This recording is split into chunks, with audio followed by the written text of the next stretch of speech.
Hey, what is going on, guys? Today I'm going to be unboxing and installing the Elgato Corsair Green Screen to replace my current setup, which is basically some green cloth sheets from Walmart attached to a PVC pipe frame with some clamps.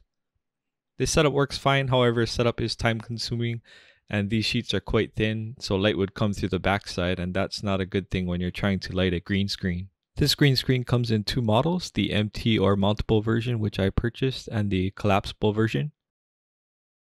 Here are the specs for both models. The reason why I chose the mountable version is because the dimensions are bigger than the collapsible one, and I'd rather have a screen mounted on the ceiling or wall out of the way. Also, there have been reports where the standing mechanism on the collapsible version would wear out over time, rendering the green screen useless unless supported by other means. Since this green screen is a large item, this is how it was delivered with no special packaging.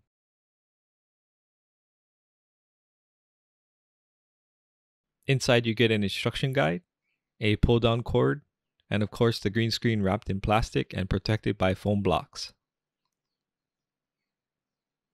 The housing for the green screen is made out of steel, and the overall construction is pretty solid. The green screen itself is made from 100% polyester Dacron fibers, which are wrinkle-free, and in my testing does not allow any light to pass through from the backside. The housing can be mounted flush to a wall by using the holes on the backside, similar to how you'd mount a surge protector to a wall. You can also mount the housing to screw hooks with the attached hook loops. I'll be mounting this screen in two locations, one above my closet using a projector screen mounting kit, and the other on the ceiling with some screw hooks. Ideally, you want to install projector mounting kits and screw hooks into something solid like wall studs, concrete, or metal for extra support. But in my case, I can only install the screw hooks to the ceiling studs, and I'll have to install the projector kit into weaker half-inch drywall using some anchors. After doing some research on which drywall anchors to use, I came across these toggle anchors by Easy Anchors. They're rated to hold up to 100 pounds, and since the green screen assembly weighs about 12 pounds, I should be good. I honestly wouldn't recommend loading more than 50 pounds per anchor, as you can risk tearing out your drywall if too much weight is applied to it. Basically, the way these anchors work is you screw them into your drywall until flush, and then use the supplied screw to secure the toggle clamp to the backside of the drywall. The things I like about this type of drywall anchor is that they can be removed if needed, and they provide really good support to the backside of the drywall. Since I want the green screen to be in the center of my closet, I first needed to measure the distance between the two hook loops, which turned out to be 82 and 2/16 inches. Now I just need to find the center of my closet and measure 41 and 1/16 inches to the left and right of that, and make my marks for the drywall anchors.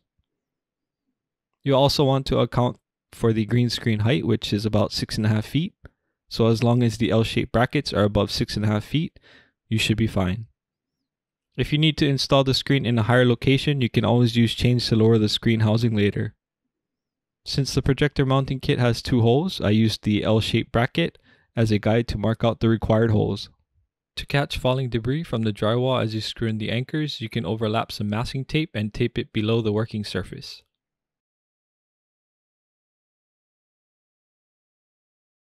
Before screwing in the drywall anchor, make sure the toggle clamp is in the locked or closed position. These anchors are self-tapping and can be screwed in with a power drill or a Phillips screwdriver.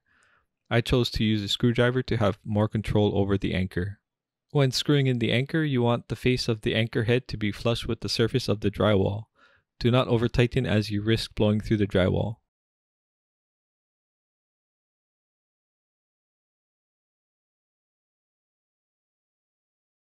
Once the anchors were in, all I had to do was screw in the L brackets with the supplied washers and screws. I lightly tightened bolt screws first and used a bubble level to make sure everything was square before fully tightening everything down. When tightening the screws, you don't want to over-tighten them as you can risk damaging the drywall. I just tightened them to where I could feel the anchor clamp the backside of the drywall, and then tightened the screws a little bit more until snug.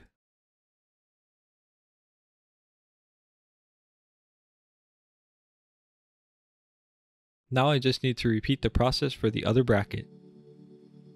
If you found this video helpful so far, please don't forget to like and subscribe for future content.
The second location that I want to hang my green screen at is on the ceiling towards the center of my room.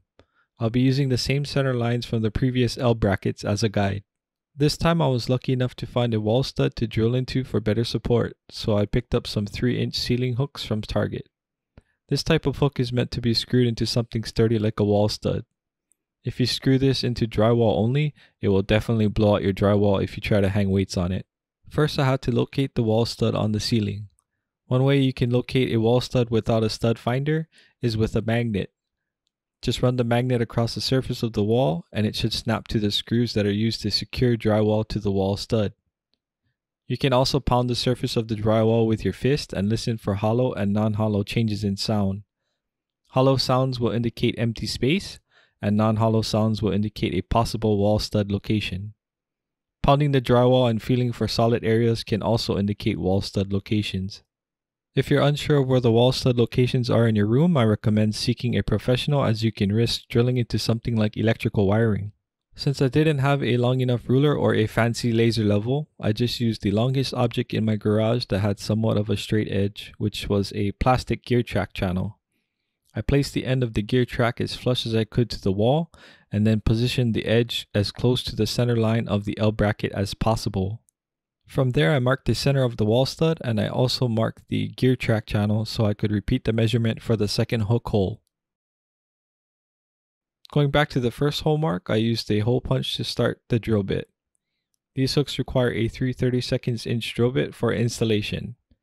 In order to prevent myself from drilling more than necessary, I used some masking tape on the drill bit as a guide of where to stop. Since I know the drywall is a 1/2 inch thick, and the screw threads of the hook are 3/4 inch, I'll be drilling to a depth of 1.25 inches in. Be sure to use safety glasses when drilling the holes. With the first hole done, I first screwed the hook in by hand as straight as possible and then used a screwdriver for more leverage. To ensure the hook is most secure, the end of the hook should be sticking out of the wall by 1 3/4 inch. To verify that my second hole mark was accurate, I hung one side of the screen housing on the first hook and then lined it up with the second mark. I found that I was slightly off, so I used the center of the hook loop on the screen housing as a guide and marked it in line with the second mark. Now I just needed to repeat the installation process for the second hook, and that was it. Please like and subscribe for future videos, and as always, thanks for watching.